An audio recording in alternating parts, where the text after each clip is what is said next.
The day the mysterious box arrived at the Grand Galactic Museum started like any other. Stars twinkled through the crystal dome ceiling, and visitors from 100 different worlds wandered through the vast halls. But everything changed when the transport ship landed. Two guards rolled in a floating platform carrying a small cube, no bigger than a bread box. Its surface gleamed with a dark blue metal that nobody had seen before. Strange marks covered each side, shifting and changing when viewed from different angles. "Another artifact?" asked one of the guards, his antenna twitching with curiosity. "Not just any artifact," replied Professor Gleam, the museum's head researcher. The tall, silver-skinned alien adjusted his gravity stabilizers as he walked alongside the platform. "This was found in the ruins of the first species." The words sent a wave of whispers through the growing crowd. Everyone knew about the first species, the mysterious beings who had vanished from the galaxy millions of years ago, leaving behind only fragments of their advanced civilization. The box was placed in the center of the museum's main hall, protected by an energy field that shimmered like morning dew. Within hours, the greatest minds in the galaxy gathered around it. They brought scanning devices, quantum computers, and tools that could read the thoughts of stars. But the box remained sealed. "It's clearly a puzzle," announced Professor Gleam to the Galactic Council members who had rushed to the museum. "The markings change based on how we interact with them. But the complexity, it's beyond anything we've ever seen." The council members floated in their anti-gravity chairs, their various appendages moving in signs of worry and excitement. Elder Bright, whose crystal body reflected rainbow patterns on the walls, spoke first. "Can your team solve it, Professor?" Gleam's silver skin darkened slightly, a sign of embarrassment. "We've tried every mathematical approach we know. The puzzle seems to respond, but then it becomes even more complex. It's as if it's playing with us." For 3 days and nights, the brightest beings in the galaxy attempted to unlock the box's secrets. The crystal people tried to communicate with it through light patterns. The living clouds attempted to merge with its surface. The Mathematics Guild spent 48 hours running calculations that would have taken normal computers 1,000 years. Nothing worked. On the 4th day, something strange happened. A young memory keeper named Val discovered ancient records about the box.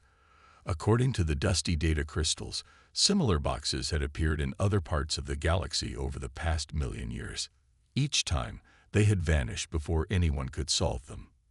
But the most interesting part was what the boxes did when someone got close to solving them. "They sing," Val told the council, his eyes glowing with excitement as he read from the ancient records. "The boxes create music that can be heard across entire star systems, and the songs, they're said to contain knowledge that could change everything we know about the universe." The news spread across the galaxy faster than light. Soon, ships from every corner of known space crowded the skies above the museum. Everyone wanted to try their luck with the puzzle box. The council decided to make it official. They announced a grand competition. Any being who could solve the box's puzzle would win not only glory, but also a seat on the council itself. It was the highest honor they could offer. But as weeks passed, failure followed failure. The box sat in its energy field, its markings shifting like waves in an ocean of stars, waiting for someone who could understand its secrets. What nobody knew was that the answer would come from the most unexpected place. Not from the grand universities of the Crystal People or the quantum monasteries of the living clouds, but from a simple Earth child who would see something in the box that all the greatest minds in the galaxy had missed. The stage was set. The galaxy's hardest puzzle had found its home, waiting for the one who would dare to solve it in a way no one had imagined possible. Tom Reed pressed his nose against the transport pod's window as his class approached the Grand Galactic Museum. At 12 years old, he was the youngest in his class. But that didn't bother him. What excited him most was that his father worked there as a maintenance supervisor. "Remember, children," their teacher, Mr. Wells, announced to the class of 20 human students, "we're one of the first Earth schools allowed to visit the museum. Let's show the galaxy that humans know how to behave." The museum's crystal dome sparkled like a giant soap bubble as their pod docked. Tom couldn't help but grin. He'd been here many times with his father during quiet evening shifts, but never during the day when it was full of visitors from across the galaxy. As they walked through the grand entrance, floating aliens of all shapes and sizes moved around them. Some looked like shimmering clouds, others like walking crystals, and a few even seemed to be made of pure light. But everyone's attention was focused on one thing: the mysterious puzzle box in the main hall. "That's the famous box everyone's trying to solve," Mr. Wells explained to the class. "Over 300 of the galaxy's greatest minds have tried to unlock its secrets. None have succeeded." While the other students quickly lost interest and moved on to the more exciting exhibits, like the miniature black hole or the time-frozen star, Tom stayed behind. Something about the box caught his eye. The dark blue surface reminded him of the old Rubik's Cube his grandmother had given him. But instead of solid colors, this cube had patterns that moved like ripples in a pond. As he watched, the patterns seemed to respond to the movement of people around it. "You seem interested in our greatest mystery," a voice said behind him. Tom turned to see a tall, silver-skinned alien, Professor Gleam, though Tom didn't know his name yet. "It looks like it wants to play," Tom said without thinking. The professor's antenna twitched. "Play? This is the most complex puzzle in known space.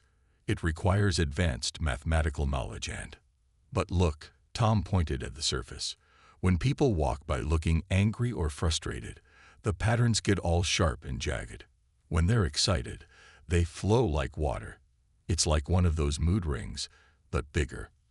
Professor Gleam stared at the boy, then at the box.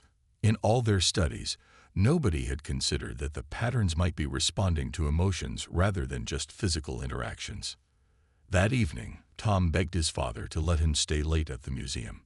James Reed was used to his son's curiosity. It reminded him of Tom's mother, who had been a scientist before she passed away. "All right, but only for an hour," James said as he cleaned the floors near the box's display. "And don't touch anything." Tom sat cross-legged on the floor, watching the box as the last visitors left for the day. In the quiet of the empty museum, with only the soft hum of cleaning robots in the background, he noticed something new. The patterns weren't random. They reminded him of the way his cat moved, stretching, curling, always flowing but with a purpose. And sometimes, when everything was very still, he could swear he heard a faint humming coming from the box. "Your son has been here for 3 hours now," Professor Gleam said to James later that night. The scientist had stayed late, intrigued by Tom's earlier observation.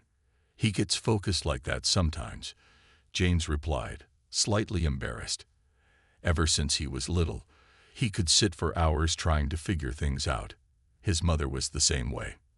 "Interesting," the professor mused, watching as Tom made notes in a small paper notebook, something that seemed charmingly primitive to most advanced species. Most beings can't stand to look at the puzzle for more than an hour. It frustrates them. But he seems to be enjoying it. What none of them realized was that this was just the beginning. The simple act of a child seeing play where others saw only problems would soon change everything they thought they knew about the puzzle and about humans themselves. Over the next few days, Tom spent every free moment at the museum. He had turned a quiet corner near the puzzle box into his own little observation spot, complete with his notebook and a small lunchbox his father packed for him. "The boy is still here?" Helder Bright asked Professor Gleam one morning, his crystal body casting rainbow patterns on the floor. "Doesn't he have school?" His teacher approved this as a special research project, Professor Gleam explained. "Though I'm not sure what research a human child could possibly do that our best scientists haven't already tried." But Tom was seeing things that others had missed.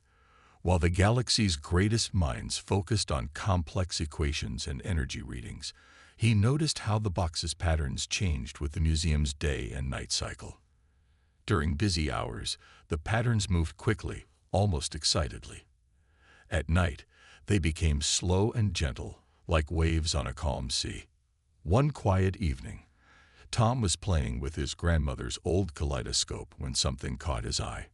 He held it up to the museum's lights, watching the colored patterns shift and change. Then he looked at the puzzle box. "Dad," he called out excitedly. "Dad, come look at this." James hurried over, worried his son had touched something he shouldn't. "What is it?" "The patterns." Tom pointed at the box. "They're not just moving randomly. They're reflecting. Like my kaleidoscope, but bigger and more complex." Professor Gleam, who had been reviewing data nearby, drifted over. "Reflecting? What do you mean?" Tom held up his kaleidoscope. "See how this makes patterns by bouncing light in different ways. The box is doing the same thing, but it's not just reflecting light. It's reflecting everything around it. The movements, the emotions, even the sounds." The professor's antenna stood straight up, a sign of sudden understanding. For months, they had treated the box as a complex mathematical puzzle. But what if it was something simpler and more wonderful? What if it was an ancient toy? "Watch this," Tom said. He started humming a simple tune, one his mother used to sing to him. The patterns on the box began to shift, following the melody. When he stopped, they continued the pattern, as if humming back to him. "Impossible," Elder Bright whispered, having floated closer to observe. "Our most advanced sound analysis couldn't detect any audio response from the artifact." "Because you were using machines," Tom explained, not realizing how strange it was for a human child to correct a Galactic Council member. "You have to use your ears. And your eyes. And just feel it." To demonstrate, Tom started playing a simple game with the box. He would hum a pattern, and the box would repeat it back, each time adding something new. It was like a cosmic game of Simon Says. Word spread quickly through the museum. Soon, a crowd gathered to watch the human boy who played with the galaxy's hardest puzzle, as if it were a simple toy. Some of the younger aliens even joined in, adding their own sounds and movements to the game. Professor Gleam frantically recorded everything, his scientific mind trying to understand how they had missed something so obvious. The box wasn't a test of intelligence. It was a test of playfulness, of the ability to interact without trying to control or solve. "Remarkable," the professor muttered, watching as Tom taught a group of young crystal people how to make the box's patterns dance with their light reflections. "All this time, we thought we needed to crack its code. When all it wanted was someone to play with it," James finished, watching his son with pride. But this was just the beginning of the box's mysteries. As Tom would soon discover, the simple games were merely the first step in understanding something far more incredible, something that would change the way the entire galaxy viewed both the puzzle and humanity itself. Not everyone was happy about Tom's success with the puzzle box. As news spread about the human boy's unique approach, the Galactic Council called an emergency meeting. "This is unacceptable," declared Head Scholar Prime, his cloud-like form crackling with angry energy. "Humans are barely a spacefaring species. They still use fossil fuels on their home planet. But the boy is making progress," Professor Gleam argued, standing before the council. "More progress than all our experts combined." The great council chamber buzzed with disagreement. Some members floated in their anti-gravity seats, while others shifted uncomfortably in their crystalline forms. The debate raged for hours. Meanwhile, in the museum, Tom had made another discovery. He noticed that when he played the pattern game with the box, some of the symbols started to look familiar. "Dad, look." Tom pointed at a series of swirling marks. "These remind me of music notes, but they're moving." James watched as his son hummed a tune, and the symbols danced in response. But before they could explore further, a group of security drones surrounded them. By order of the Galactic Council, one drone announced, "All human access to the artifact is temporarily suspended." Tom's father stepped forward. "On what grounds?" "Security concerns," the drone replied. "Some council members believe humans are not qualified to handle such advanced technology." Just then, Val the Memory Keeper hurried into the room, his ancient data crystals glowing softly. "Stop! You can't do this." The old alien pulled out a crystal and projected its contents into the air. Ancient text and images filled the space around them. According to these records, Val explained, the first species left many such boxes across the galaxy. They were meant to be found by races who could see beyond the obvious, who could approach problems with childlike wonder. Tom finished quietly, understanding now why the box had responded to his playful approach. The security drones hesitated, their programming conflicting with this new information. Taking advantage of the confusion, Professor Gleam quickly called an emergency session of the Council's Science Division. Hours later, in the Council chamber, the professor presented his findings. The boy's approach has revealed patterns we never noticed. The box isn't just a puzzle. It's a teaching tool. It adapts to the learner's style. But it's responding to primitive methods. Head Scholar Prime protested. Games and songs instead of proper scientific analysis. "Perhaps," said a quiet voice. "That is exactly the point." Everyone turned to see Elder Bright floating forward, his crystal form glowing softly. "We have become so focused on being advanced that we've forgotten how to be simple, how to play, how to learn through joy instead of just study." The chamber fell silent. Elder Bright was one of the oldest and most respected council members. His words carried weight. "I propose," he continued, "that we not only allow the human child to continue his work, but that we learn from his methods. Let us remember how to approach problems with fresh eyes." The vote that followed was close, but in the end, Tom was allowed to return to his studies of the box. This time, though, things would be different. The council assigned a team of young scientists from various species to work with him, learning his approach. "Remember," Tom told his new alien friends as they gathered around the box, "it's not about solving it. It's about playing with it, about having fun while we learn." As if agreeing, the box's pattern swirled in happy circles, and for the first time in recorded history, it made a sound that everyone could hear, a soft, musical chime that filled the museum with hope. But even as Tom and his team celebrated this small victory, none of them realized that the box's true purpose was still hidden, waiting to be revealed through a test that would challenge not just their minds, but their hearts as well. It happened during what seemed like just another practice session with the box. Tom and his team of young alien scientists were playing their usual pattern games when something unexpected occurred. One of the young crystal people, who Tom had nicknamed Sparkle, was feeling sad that day. Her home crystal cluster was moving to a different star system, and she would have to leave the project soon. As she hummed her pattern to the box, her tone was heavy with sadness. The box's surface suddenly dimmed, its usual bright patterns becoming soft and gentle, almost like it was trying to comfort her.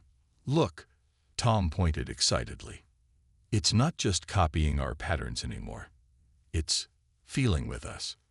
Professor Gleam, who had been monitoring their sessions, immediately began taking readings. "Incredible. The box is generating emotional resonance waves. We've never seen this before because nobody was sad around it before," Tom finished. "Everyone was too busy being serious and scientific. This discovery changed everything." The team began experimenting with different emotions. They shared happy memories, funny stories, and even their fears. Each time, the box responded not just to their sounds and movements, but to their feelings. Val the Memory Keeper spent days searching through his ancient records. Finally, he found something remarkable. According to this, he told them, his eyes glowing with excitement, the first species believed that true intelligence couldn't exist without emotions. They thought that feeling and thinking were two parts of the same whole. Tom nodded, understanding. Like how you can't solve a puzzle if you're too frustrated, or how it's easier to learn when you're having fun. The box seemed to agree.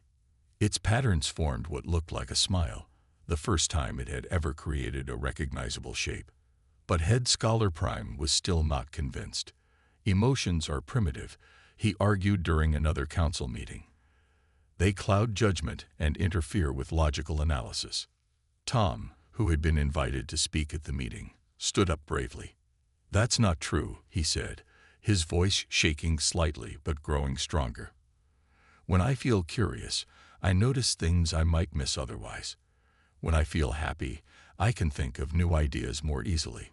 To demonstrate, he asked Head Scholar Prime to try solving a simple Earth puzzle, a wooden maze with a marble inside. The cloud-like alien approached it with pure logic, calculating angles and trajectories. He failed repeatedly. Then Tom asked him to try again, but this time, to imagine he was playing with a friend, having fun instead of trying to prove something. To everyone's surprise, Head Scholar Prime solved it in less than a minute. "You see," Tom explained, "the first species didn't make this box to test our science. They made it to test our hearts." Professor Gleam's antenna twitched with excitement. "Of course. That's why all our advanced analysis failed. We were trying to solve it like a machine would, but it needs to be solved like a living being would, with both mind and heart working together." The news spread quickly through the galaxy. Species that had long prided themselves on pure logic began to reconsider the value of emotions. Young aliens started visiting Earth to learn about human games and play. As for the box, it seemed more alive than ever. Its patterns now danced with joy when the team arrived each morning, and it had learned to create simple pictures that reflected their moods. But even as they celebrated these breakthroughs, Tom had a feeling they were still missing something important. The box was teaching them about emotions, yes, but why? What was its ultimate purpose? The answer would come soon, and it would be more amazing than any of them had imagined. The true test, the one that would change the galaxy forever, was about to begin. The morning it happened, the museum was unusually quiet. Tom and his team were playing their regular games with the box when its patterns suddenly changed. Instead of the flowing, playful designs they had grown used to, it began showing complex sequences of light and color. "Those look like star maps," said Sparkle, her crystal form glittering with excitement. Tom watched carefully as the patterns repeated. Not just star maps, he realized. They're showing how stars move. Like a dance. Professor Gleam quickly brought up the museum's star charts. Sure enough, the box was displaying the movements of actual star systems, but with something extra. It showed how they all moved together, like parts of a giant cosmic dance. But why show us this now? Val wondered, his ancient data crystals glowing softly as he recorded everything. Tom had been quiet, watching the patterns with intense concentration. Finally, he spoke. "It's like when I was teaching Sparkle to play catch. Remember? She kept trying to calculate where the ball would land instead of just feeling its movement. And she couldn't catch it until she learned to move with it naturally." Professor Gleam remembered, his antenna twitching with sudden understanding. Tom nodded excitedly. "The box isn't just showing us star maps. It's trying to teach us how to feel the movement of space itself." Even Head Scholar Prime, who had finally started to accept Tom's methods, was amazed. "Are you suggesting that space dances?" "Everything dances," Tom said simply. "Atoms, planets, stars, they all move together. We just forgot how to see the dance because we were too busy measuring it." The box's pattern swirled faster, as if agreeing with Tom. Then it did something new. It began projecting its patterns into the air around them, creating a three-dimensional display of moving stars and galaxies. "It's beautiful," whispered Sparkle, watching as the lights danced around them. Tom stepped into the projection, watching how the lights moved around him. Following his instincts, he began to move with them, like he was part of the cosmic dance. The patterns responded, flowing with his movements. Other children in the team joined in, each moving in their own way. Crystal children sparkled as they spun, cloud children swirled like nebulas, and even the light beings pulsed in rhythm with the display. Professor Gleam's instruments were going crazy, recording energy patterns unlike anything ever seen before. But for once, he wasn't focused on the readings. Instead, He watched in wonder as the children danced with the stars. The box's hum grew louder, turning into a beautiful melody that seemed to come from everywhere at once. The patterns began to pulse in time with their heartbeats, their breathing, their movements, until children and box and starlight were all moving as one. "They're doing it," Val whispered to Elder Bright, who had come to observe. "They're truly connecting with it." "No," Elder Bright corrected gently, his crystal form glowing with joy. "They're connecting with everything. The box isn't just a puzzle or a teaching tool. It's a key." As if responding to his words, the box's surface began to shift in a new way. Lines of light appeared along its edges, forming intricate patterns that had never been seen before. "Look," Tom called out excitedly. "Something's happening." The box was transforming, its surface becoming transparent like crystal. Inside, they could see something glowing, something that promised to reveal the greatest secret of all. But first, they would need to make one final discovery, a truth so simple that even the youngest child could understand it, yet so profound that it had eluded the greatest minds in the galaxy for millions of years. The box floated in midair, its surface now completely transparent, revealing a softly glowing core. The entire museum had gone silent, watching as Tom and his team of young aliens stood in a circle around it. "What do we do now?" Sparkle asked, her crystal form shimmering with nervous energy. Tom looked at each of his friends, the crystal children, the cloud children, the light beings, and all the others who had joined their team over the past weeks. He remembered how they had learned to play together, to feel together, to dance with the stars together. "We do it together," he said simply, just like always. Following their instincts, the children joined hands, or appendages or energy fields, in a circle around the floating box. As they did, the box's glow grew stronger, and its humming changed to a beautiful song that seemed to speak directly to their hearts. Suddenly, the transparent surface of the box opened like a flower blooming. From its core rose a hologram of beings made of pure light, the first species themselves. "Greetings, young ones," the being said in a voice that somehow spoke in all languages at once.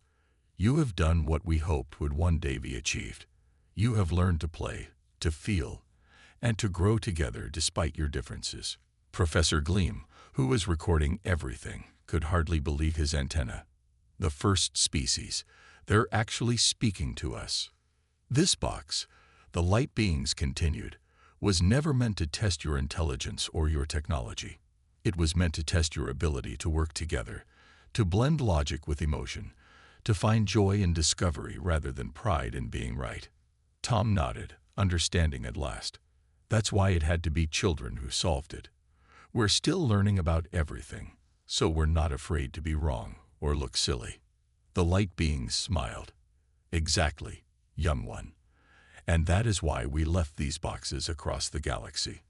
Not to share advanced technology, but to share a more important truth, that the greatest discoveries come when different beings work together with open hearts and minds." The hologram expanded, filling the museum with images of distant galaxies and strange new worlds. "There is so much more to discover," the being said, "but you will only find it if you remember what you learned here. That play is as important as study, that feelings are as valuable as facts, and that the strongest force in the universe is not gravity or light, but the connections we make with each other." Head Scholar Prime, who had been watching in amazement, floated forward. But we spent millions of years developing advanced science, trying to match your technological level." The light beings laughed gently. "And in all that time, you missed the simple truth that this human child found in a few weeks, that the joy of discovery matters more than the discovery itself." As the hologram began to fade, the box transformed one final time. Its surface became clear crystal, and inside, countless tiny points of light danced like stars. On each face, words appeared in every language of the galaxy. "To all who find this box, let it remind you that the greatest puzzles are solved not by being the smartest or the most advanced, but by being willing to learn, to play, and to grow together. The Galactic Council, watching through their communication feeds, sat in stunned silence. Then Elder Bright began to laugh, a sound like tinkling crystals. "All this time," he said, "we thought we were testing humanity's worthiness to join our advanced civilization. But perhaps they were teaching us something we have forgotten." Tom looked at the box, now a permanent reminder of this lesson, and smiled. Around him, his alien friends were already playing with its new form, making the lights inside dance and swirl. And somewhere in the vast darkness between the stars, other boxes waited, ready to teach this same lesson to anyone brave enough, or perhaps young enough at heart, to learn it. The end.